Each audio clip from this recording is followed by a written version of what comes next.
delays on my end. Hopefully, it will be steady now. So, we ended with chapter 8 last time, and this chapter is going to get very interesting. Now, we are in chapter 9.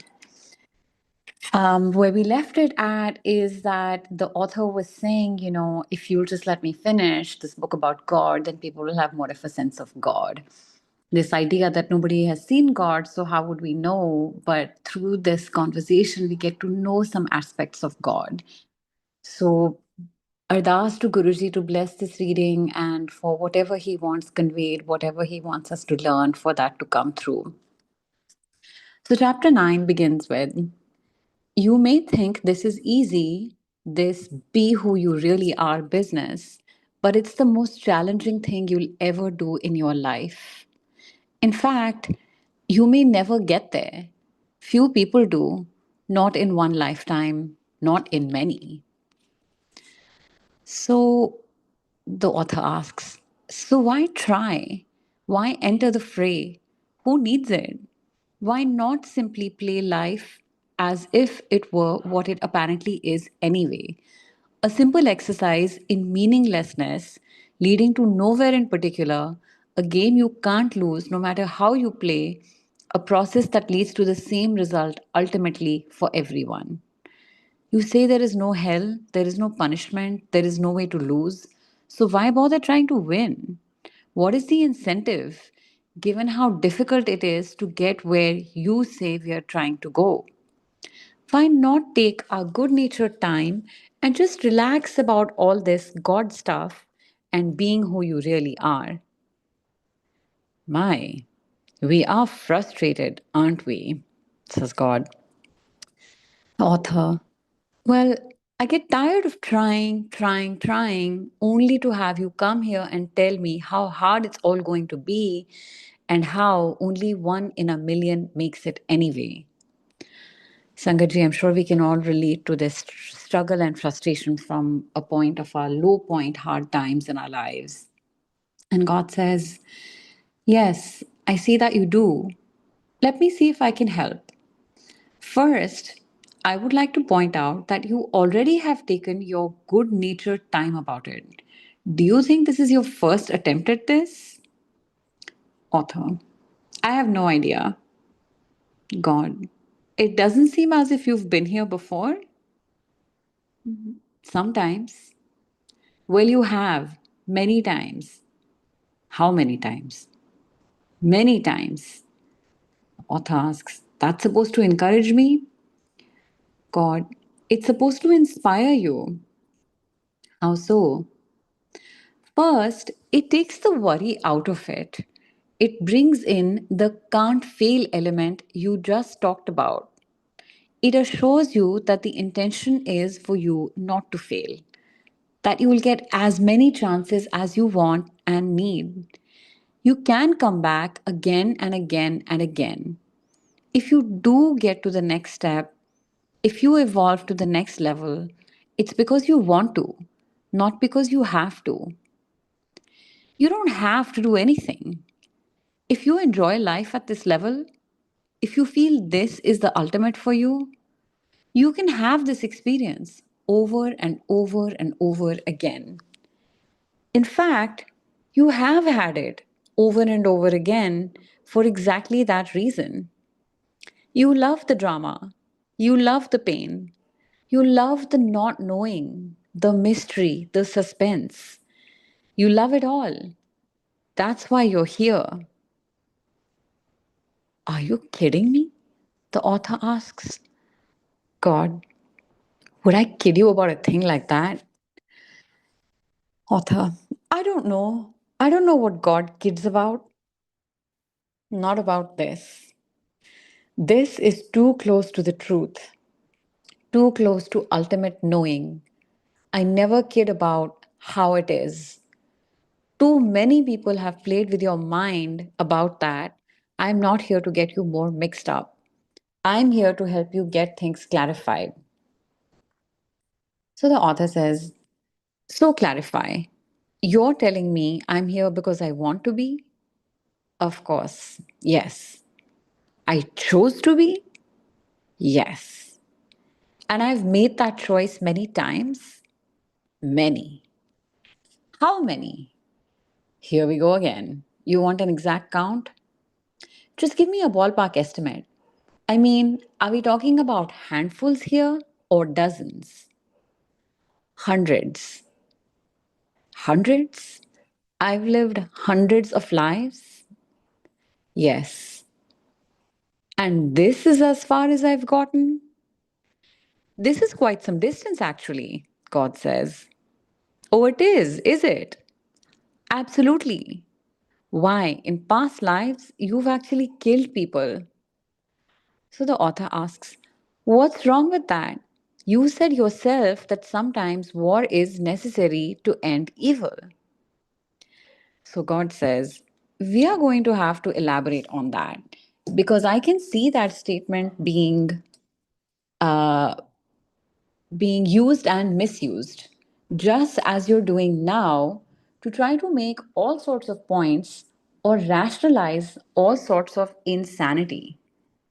By the highest standards, I have observed humans devise, by the highest standards I have observed humans devise, killing can never be justified as a means of expressing anger, releasing hostility, righting a wrong, or punishing an offender. This statement that war is sometimes necessary to end evil stands true, for you have made it so. You have determined in the creation of self that respect for all human life is and must be a high prime value. I am pleased with your decision because I did not create life that it may be destroyed. It is respect for life which sometimes makes war necessary, for it is through war against immediate impending evil. It is through defense against immediate threat to another life that you make a statement of who you are in relationship to that. You have a right under highest moral law. Indeed, you have an obligation under that law to stop aggression on the person of another or yourself. This does not mean that killing as a punishment is appropriate, nor as retribution, nor as a means of settling petty differences. In your past, you have killed in personal duels over the affection of a woman, for heaven's sake, and called this protecting your honor when it was all honor you were losing. It is absurd to use deadly force as an argument solver. Many humans are still using force, killing force, to solve ridiculous arguments even today. Reaching to the height of hypocrisy, some humans even kill in the name of God, and that is the highest blasphemy, for it does not speak of who you are. We'll just pause here for a second to connect to one of Guruji's points, where, one of his main 3 points, which seem to the essence, he gave us the essence. The satsang about that, the line itself is go out of your way to help people. And if you cannot help, walk away, don't harm. So this is written in light of divinity, I believe. And there were 3 points, which is that all religions are equal, God is one. This point, go out of your way to help people. And if you cannot help, just hat jod ke walk away, don't harm. And the third point was to take time out of your daily life for spirituality. And at one sitting, Guruji asked all the people around him, have you read the Gita? Have you read the Quran? Have you read the Bible? Have you read the Guru Granth Sahib? People said no, or people, he said, do you understand the meaning?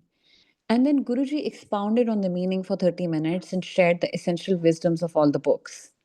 Then he asked people, kuch samajh mein aaya? Did you understand anything? People said no. And then he essentialized those 3 main points that we just heard. So now, if we have reached a spiritual guru, if we have reached a place where we can learn from, God, whether it's through this book or through some other source, then very far from hurting people, our work in the world should be helping people. So, back to the author. He's trying to get God to admit there are rights and wrongs. Oh, then there is something wrong with killing? God says. Let's back up. There's nothing wrong with anything. Wrong is a relative term, indicating the opposite of that which you call right. Yet, what is right? Can you be truly objective in these matters? Or are right and wrong simply descriptions overlaid on events and circumstances by you out of your decisions about them? And what, pray tell, forms the basis of your decision? Your own experience? No.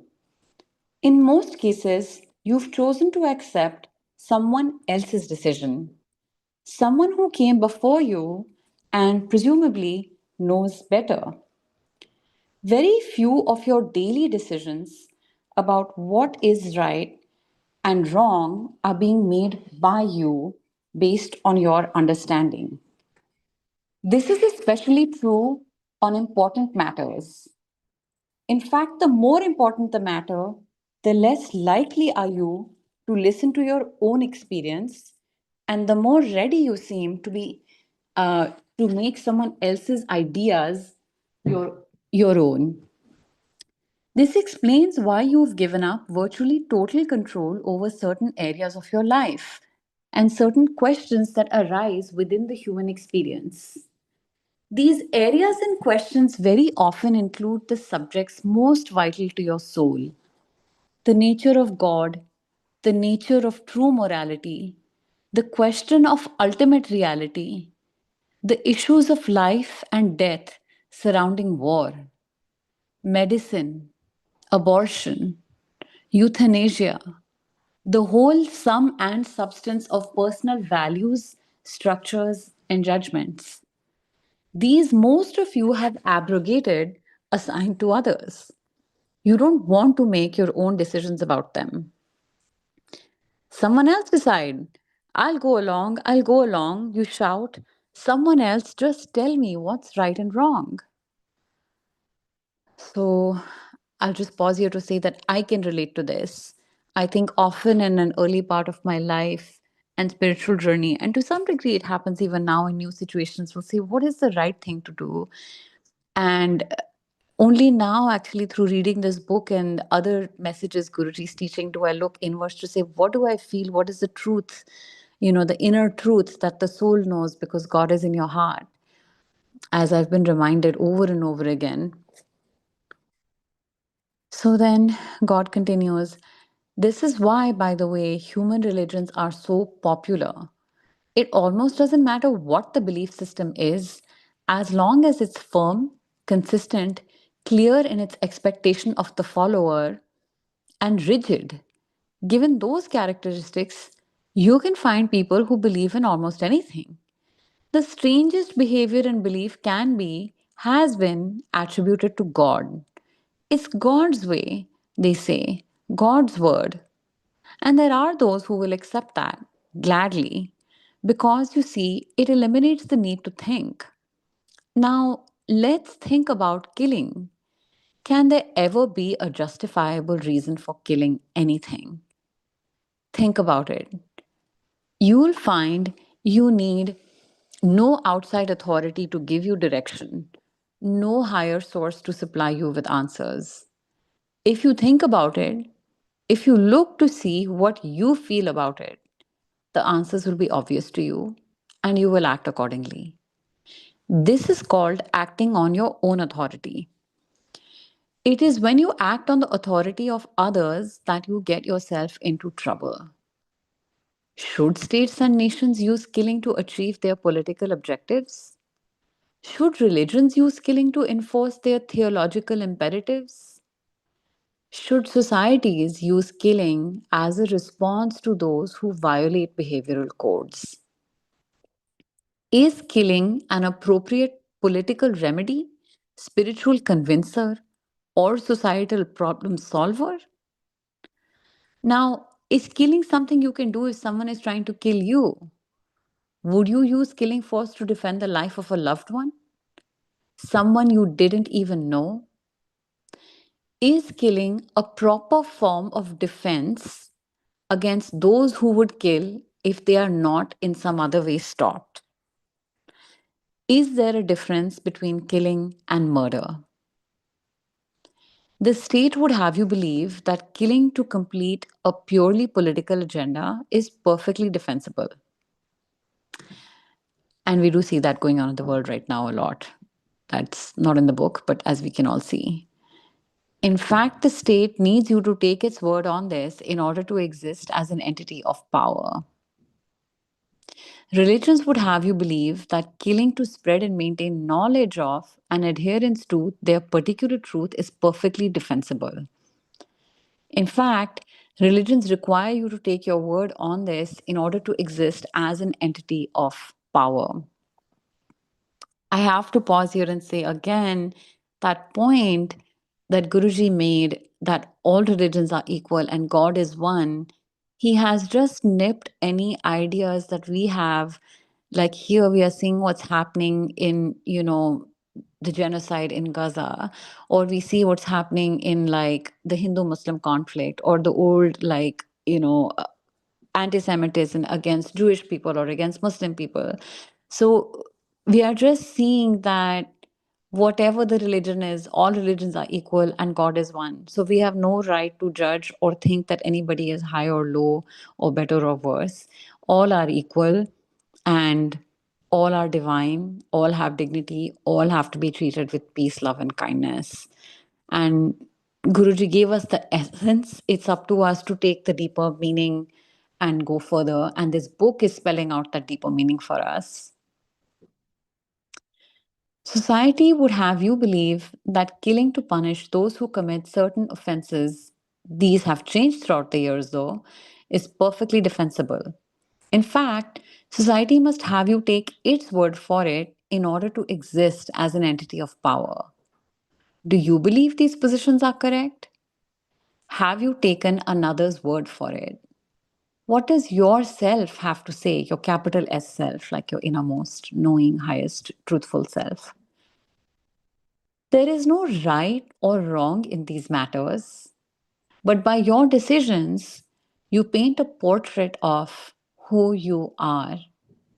Indeed, by their decisions, your states and nations have already painted such pictures. By their decisions, your religions have created lasting, indelible impressions. By their decisions, your societies have produced their self portraits too.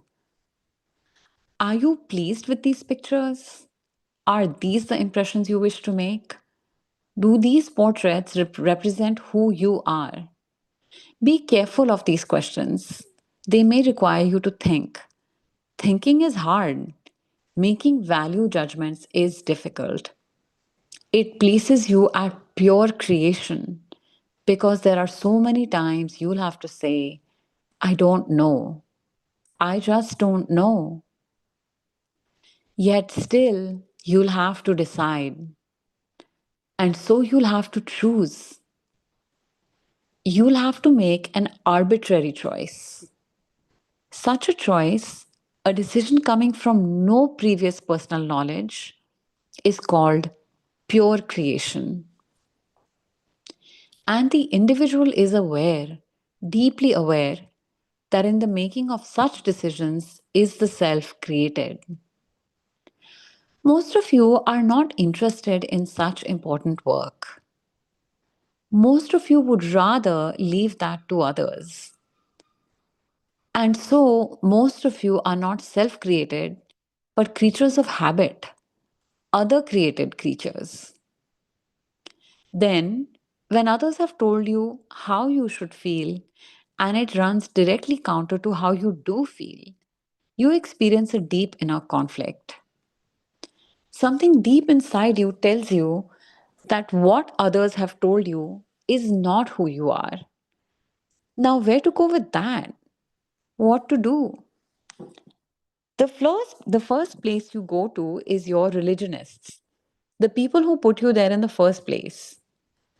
You go to your priests and your rabbis and your ministers and your teachers, and they tell you to stop listening to yourself.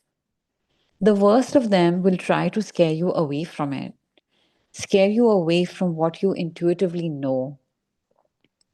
They'll tell you about the devil, about Satan, about demons and evil spirits, and hell and damnation, and every frightening thing they can think of to get you to see how what you were intuitively knowing and feeling was wrong, and how the only place you'll find any comfort is in their thought, their idea, their theology, their definitions of right and wrong, and their concept of who you are.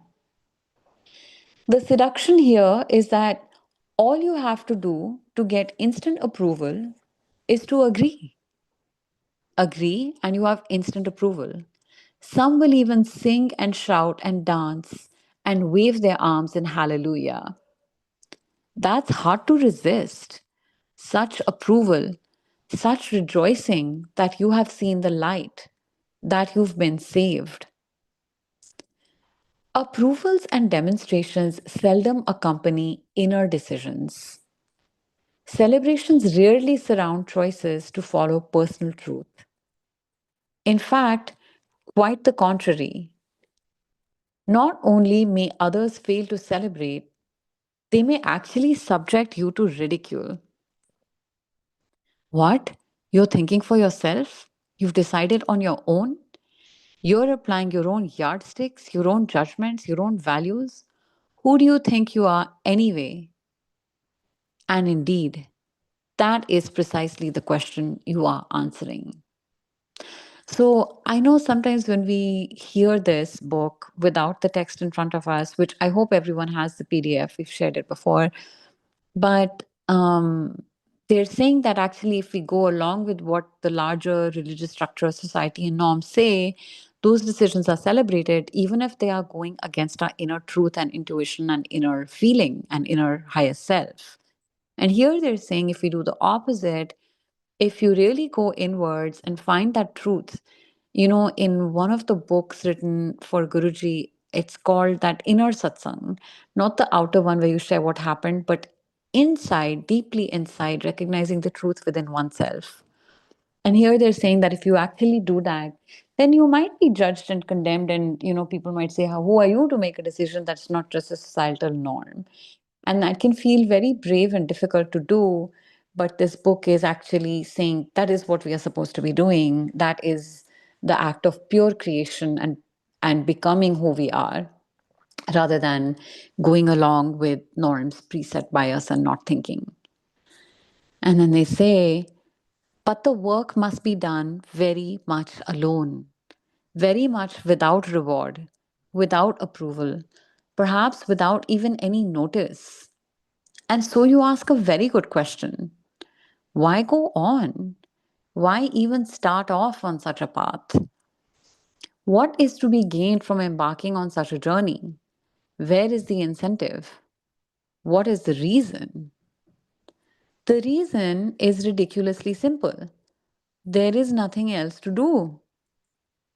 Author asks, what do you mean? God, I mean, this is the only game in town. There is nothing else to do. In fact, there is nothing else you can do. You are going to be doing what you are doing for the rest of your life, just as you have been doing it since birth. The only question is whether you will be doing it consciously or unconsciously. You see, you cannot disembark from the journey. You embarked before you were born. Your birth is simply a sign that the journey has begun. So the question is not why start off on such a path. You have already started. You did so with the first beat of your heart. The question is, do I wish to walk this path consciously or unconsciously? With awareness or lack of awareness? As the cause of my experience or at the effect of it? For most of your life, you've lived at the effect of your experiences. Now you're invited to be the cause of them. That is what is known as conscious living. That is what is called walking in awareness. Now, many of you have walked quite some distance, as I've said. You have made no small progress. So you should not feel that after all these lives, you've only come to this. Some of you are highly evolved creatures with a very sure sense of self. You know who you are and you know what you'd like to become. Furthermore, you even know the way to get from here to there. That's a great sign. That's a sure indication. Of what? The author asks. Of the fact that you now have very few lives left. Is that good? It is now for you. And that is so because you say it is so. Not long ago, all you wanted to do was stay here. Now, all you want to do is leave. That's a very good sign. Not long ago, you killed things bugs, plants, trees, animals, people. Now, you cannot kill a thing without knowing exactly what you're doing and why. That's a very good sign. Not long ago, you lived life as though it had no purpose. Now you know it has no purpose save the one you give it. That's a very good sign. Not long ago, you begged the universe to bring you truth. Now you tell the universe your truth. And that's a very good sign. Not long ago, you sought to be rich and famous. Now you seek to be simply and wonderfully yourself. And not so very long ago, you feared me. Now you love me enough to call me your equal. All of these are very, very good signs. And just a little pause to lift up this loving God part. If we have gone from the place of fearing God and doing things just because God is judging us and thinking right or wrong, it's all connected, to the point of just really loving God, seeing God not just as the divine supreme, but parent is even this level of formality, respect, aboveness. And then we see God as a sibling, as a friend, as a lover, as the beloved, closeness. So we see God in more and more forms and we feel that love. So the journey is deepening. So the author says, well, gosh, you make me feel good. God, you should feel good. Anybody who uses gosh in a sentence can't be all bad. You really do have a sense of humor, don't you? I invented humor, God is saying. Yes, author says, you've made that point. Okay, so the reason for going on is that there's nothing else to do. This is what's happening here. Precisely. Then may I ask you, does it at least get any easier? God says, oh, my darling friend, it is so much easier for you now than it was 3 lifetimes ago. I can't even tell you. Yes, yes, it does get easier. The more you remember, the more you are able to experience, the more you know, so to speak. And the more you know, the more you remember. It is a circle. So, yes, it gets easier, it gets better, it becomes even more joyful. But remember, none of it has been exactly a drudge. I mean, you've loved all of it, every last minute. Oh, it's delicious. This thing called life. It's a scrumptious experience, no? Author. Well, yes, I suppose. God, you suppose? How much more scrumptious could I have made it? Are you not being allowed to experience everything? The tears, the joy, the pain, the gladness, the exaltation, the massive depression, the win, the lose, the draw. What more is there? A little less pain, perhaps, the author says.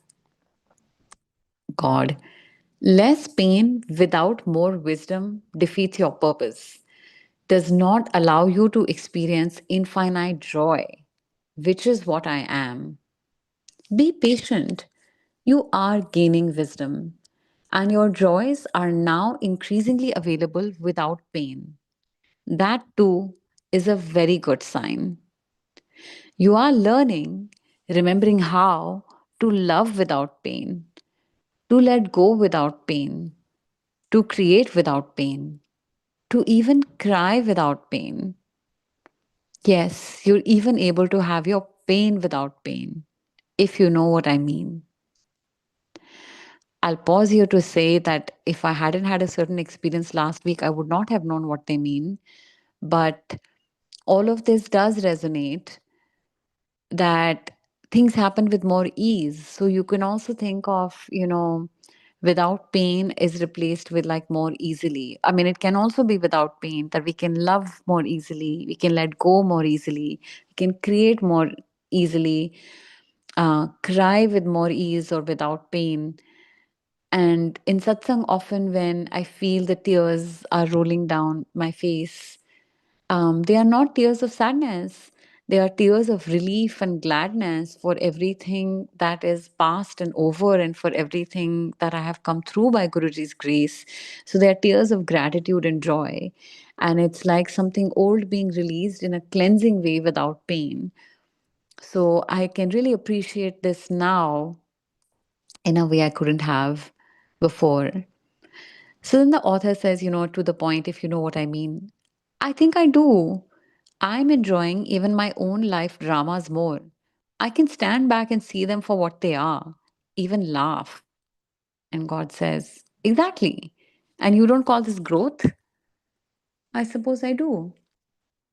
And so then keep on growing, keep on deciding what you want to become in the next highest version of yourself. Keep on working towards that. Keep on, keep on. This is God work we are up to, you and I. So keep on. And then that is the end of chapter 9.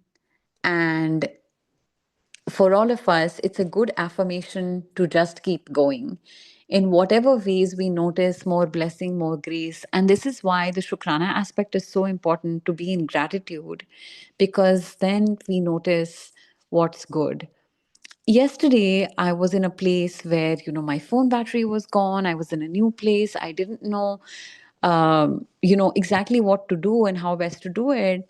But then I took stock of what I had my body, I was able to walk, and I sort of remembered the address I needed to go to and the direction, and I said, I'm capable. I can just keep walking, and God is with me, Guruji is with me. I have all the guidance and support I need, and I can get home safely. So these are the ways in which, when we start to, the same situation might have stressed me out a lot 5 years ago, or even 2 years ago. But now I just felt more calm facing the same things which I found challenging before. They feel easier. And that is entirely because of grace and faith. So I can really see the encouragement to keep going. If anything becomes a tiny bit easier, if we feel more capable, we are on the path. If we can see things happening in life and kind of zoom out above it to see them as human dramas, we can enjoy them or laugh or cry, but we can also see them as not the real purpose, or they're an experiential ground. And we can have some perspective on them that allows us to continue on our actual journey, which is our spiritual journey. So that said, chapter 10 is wonderful. It's two lines. First line, author says, I love you. You know that? God says, I know you do, and I love you. So that's for all of us. Chapter 11. I'd like to get back to my list of questions. There's so much more detail I want to go into on every one of these. We could do a whole book on relationships alone, and I know that. But then I'd never get to my other questions. God says, there'll be other times, other places, even other books. I'm with you. Let's move on. We'll come back to it here if we have time. Author. Okay. My next question then. Why can't I ever seem to attract enough money in my life? Am I destined to be forever scrimping and scraping? What is blocking me from realizing my full potential regarding money? God says, the condition is manifested not just by you, but by a great many people. Author. Everyone tells me it's a problem of self worth, a lack of self worth. I've had a dozen New Age teachers tell me that lack of anything is always traceable to lack of self worth. God says, that is a convenient simplification. In this case, your teachers are wrong. You do not suffer from a lack of self worth. Indeed, your greatest challenge all your life has been to control your ego. Some have said it's been a case of too much self worth. Author. Well, here I am, embarrassed and chagrined again, but you are right. God says, you keep saying you're embarrassed and chagrined every time I simply tell the truth about you. Embarrassment is the response of a person who still has an ego investment in how others see him. Invite yourself to move past that. Try a new response. Try laughter. Okay. God says self worth is not your problem. You are blessed with an abundance of it. Most people are. You all think very highly of yourself, as rightly you should. So, self worth for the great mass of the people is not the problem. So, what is? The problem is lack of understanding of the principles of abundance together, usually with a massive misjudgment about what is good and what is evil. Let me give you an example. Please do. You carry a thought around that money is bad. You also carry a thought around that God is good. Bless you. Therefore, in your thought system, God and money do not mix. Well, in a sense, the author says, I guess that's true. That is how I think. So God says, this makes things interesting because this then makes it difficult for you to take money for any good thing. I mean, if a thing is judged very good by you, you value it less in terms of money.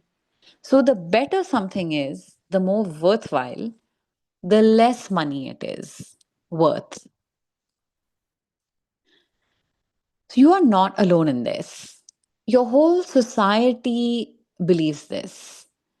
So I'll just give an example here on this. If something is determined good, you value it less in terms of money. So let's think about NGOs, non-profit organizations, charities. We think here is some, we can do a lot with that, but we expect like a small amount of money to go very far. Everything is like accounted for.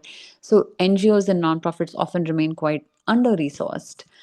Whereas in the world of goods that we need just out of our disposable income, we need a bag or something that is a full luxury, and we might spend on something ourselves, feel bad about it, but actually we could have spent a lot of money on what's good for the world also and felt good about that too. One example. God says, you are not alone in this. And Guruji हमेशा कहते थे, he always said to feed the hungry, feed the poor, and that is a big seva we can do in a time of Kali Yuga. And that actually that kind of giving is a great way to just actually burn off our karms in Kali Yuga. He said that he did not ask us to go sit on mountains and do all that. Financial giving and donation is the fastest way. That not that we are doing it with that intention, but sometimes money is given to us because it has to go elsewhere in the world through that person. And so to use it in that way. So you are not alone in this, the God goes on. Your whole society believes this. So your teachers make a pittance and your strip teasers a fortune. Your leaders make so little compared to sports figures that they feel they have to steal to make up the difference. Your priests and your rabbis live on bread and water while you throw coins at entertainers. Think about it. Everything on which you place a high intrinsic value, you insist must come cheaply. The lonely research scientist seeking a cure for AIDS goes begging for money, while the woman who writes a book on 100 new ways to have sex and creates tapes and weekend seminars to go with it makes a fortune. This having it all backwards is a propensity with you, and it stems from wrong thought. The wrong thought is your idea about money. You love it, and yet you say it is the root of all evil.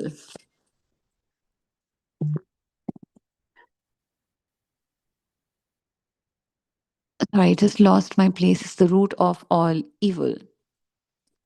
You adore it, and yet you call it filthy lucre. You say that a person is filthy rich.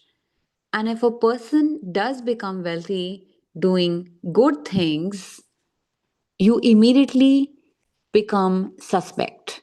You make that wrong.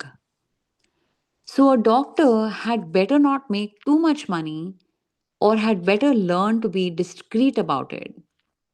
And a minister, whoa, she really better not make lots of money, assuming you'll even let her she be a minister, or there'll surely be trouble. You see, in your mind, a person who chooses the highest calling should get the lowest pay. Hmm. Yes, is right. You should think about that. Because it is such a wrong thought. Author, I thought there was no such thing as wrong or right. God, there isn't. There is only what serves you and what does not. The terms right and wrong are relative terms, and I use them that way when I use them at all. In this case, relative to what serves you, relative to what you say you want, your money thoughts are wrong thoughts. Remember, thoughts are creative. If you think money is bad, yet think yourself good, well, you can see the conflict. Now, you in particular, my son, act out this race consciousness in a very big way. For most people, the conflict is not nearly so enormous for you. Most people do what they hate for a living, so they don't mind taking money for it. Bad for the bad, so to speak. But you love what you do with the days and times of your life. You adore the activities with which you cram them. For you, therefore, to receive large amounts of money for what you do would be in your thought system taking bad for the good, and that is unacceptable to you.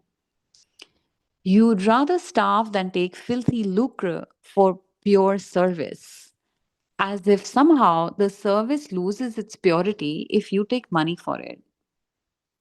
So here we have this real ambivalence about money. Part of you rejects it, and part of you resents not having it. Now, the universe doesn't know what to do about that because the universe has received two different thoughts from you. So, your life with regard to money is going to go in fits and starts because you keep going in fits and starts about money. You don't have a clear focus. You're not really sure what's true for you. And the universe is just a big Xerox machine. It simply produces multiple copies of your thoughts. Now, there's only one way to change all that. You have to change your thought about it. So the author asks, how can I change the way I think? The way I think about something is the way I think about something. My thoughts, my attitudes, my ideas were not created in a minute. I have to guess they are the result of years of experience, a lifetime of encounters. You are right about the way I think about money, but how do I change that? God says, this could be the most interesting question in the book. The usual method of creation for most human beings is a three-step process involving thought, word, and deed or action. First comes thought, the formative idea, the initial concept. Then comes the word. Most thoughts ultimately form themselves into words, which are often then written or spoken. This gives added energy to the thought, pushing it out into the world where it can be noticed by others.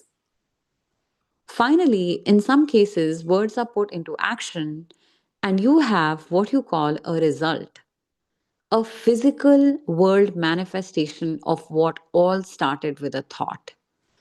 Everything around you in your man made world came into being this way or some variation of it.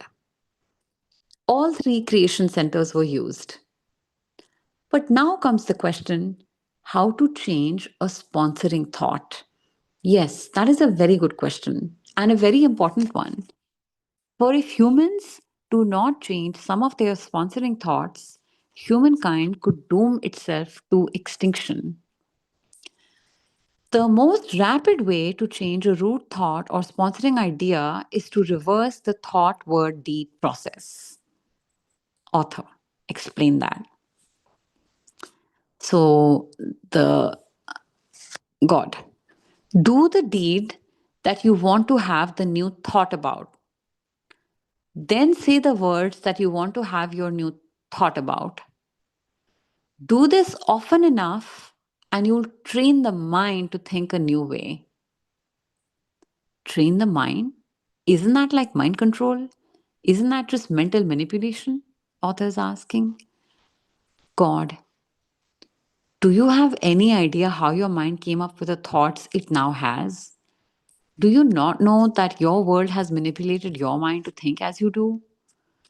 Wouldn't it be better for you to manipulate your mind than for the world to?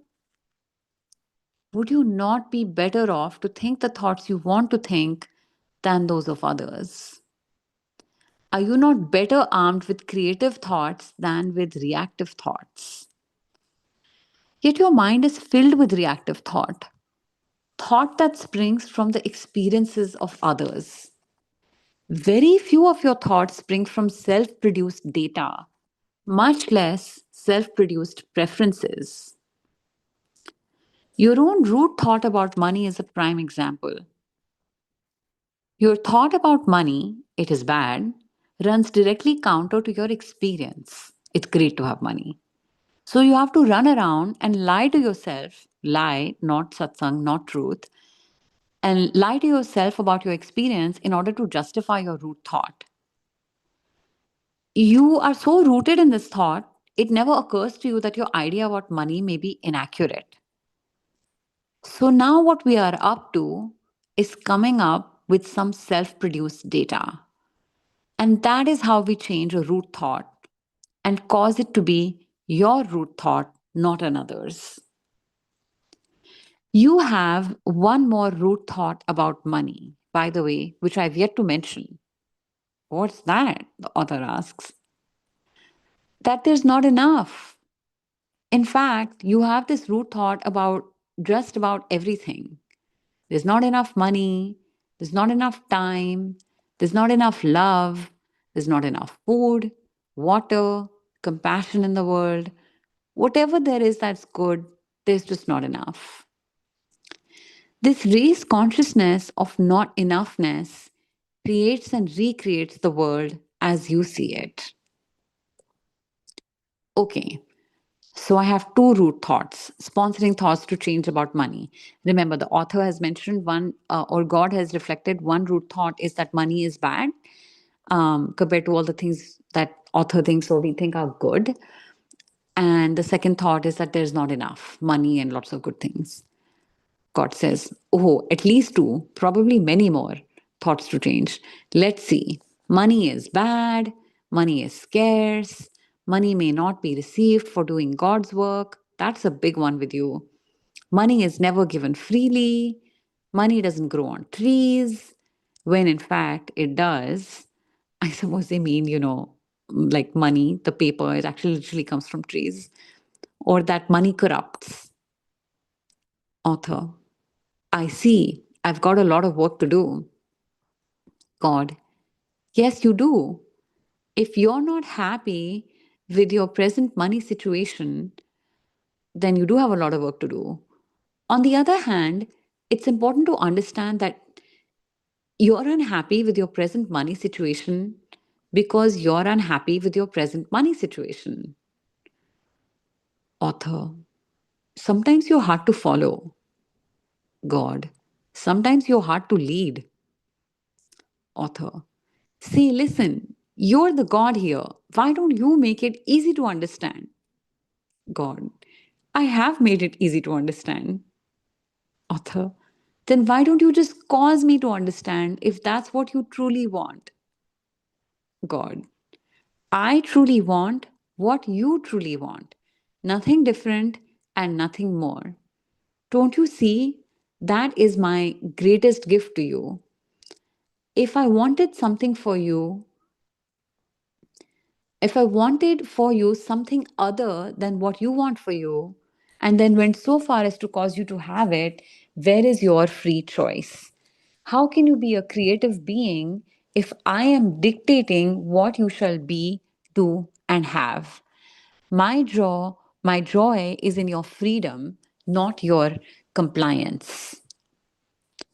Okay, what did you mean I'm unhappy with my money situation because I'm unhappy with my money situation? God. You are what you think you are. It's a vicious circle when the thought is a negative one. You've got to find a way to break out of the circle. So much of your present experience is based on your previous thought. Thought leads to experience, which leads to thought, which leads to experience. This can produce constant joy when the sponsoring thought is joyous. It can and does produce continual hell when the sponsoring thought is hellacious. The trick is to change sponsoring thought. I was about to illustrate how to do that. Go. Thank you. The first thing to do is reverse the thought word deed paradigm. Do you remember the old adage, think before you act? Yes. Well, forget it. If you want to change a root thought, you have to act before you think. Example, you're walking down the street and come across an old lady begging for quarters. You realize she's a bag lady and is living day to day. You instantly know that as little money as you have, you surely have enough to share with her. Your first impulse is to give her some change. There's even a part of you that's ready to reach in your pocket for a little folding money, a one or even a five. What the heck? Make it a grand moment for her. Light her up. Then thought comes in. What? Are you crazy? We've only got $7 to get us through the day. You want to give her a five? So you start fumbling around for that one. Thought again. Hey, hey, come on. You don't have that many of these that you can just give them away. Give her some coins for heaven's sake and let's get out of here. Quickly, you reach into the other pocket to try to come up with some quarters. Your fingers feel only nickels and dimes. You're embarrassed. Here you are, fully clothed, fully fed, and you're going to nickel and dime this poor woman who has nothing. You try in vain to find a quarter or two.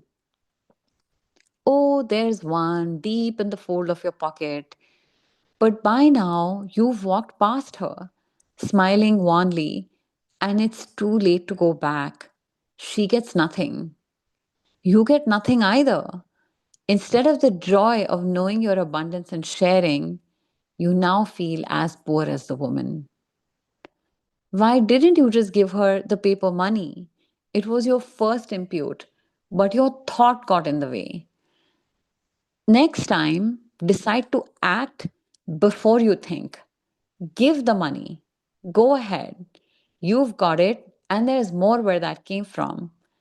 That's the only thought which separates you from the bag lady. You're clear there's more where that came from. And she doesn't know that. When you want to change a root thought, act in accordance with the new idea you have. But you must act quickly, or your mind will kill the idea before you know it. I mean that literally. The idea, the new truth, will be dead in you before you've had a chance to know it. So act quickly when the opportunity arises. And if you do this often enough, your mind will soon get the idea. It will be your new thought. Oh, I just got something, the author says. Is that what's meant by the New Thought movement? And God, if not, it should be. New Thought is your only chance. It is your only real opportunity to evolve, to grow, to truly become who you really are. Your mind is right now filled with old thoughts. Not only old thoughts, but mostly someone else's old thoughts. It's important now, it's time now to change your mind about some things. This is what evolution is all about. Thank you, Sangaji. We will stop here because that is the end of chapter 11. It's funny, one of these chapters was 2 lines about love. So we've got through several chapters today, and there was so much richness in today's content. But if it feels like too much or overwhelming, just remember that the main point of the book is to experience. And the closing thought we are having is that if we want to change towards higher positive thoughts, that we should immediately take some practical action that is aligned with that higher, newer positive thought, that is aligned with who we want to be as spiritual beings, as Guruji's bhakts, as devotees, as people practicing in the way of the divine. So, thank you so much. We will continue next week. Shukrana Guruji for blessing us with this reading. Shukrana Sevadars. Shukrana Sangat for listening, and to everybody for adding your positive energy to it. And Bhul Chuk Maaf, sorry for the technical difficulties and any of the mistakes. Thank you. Jai Guruji.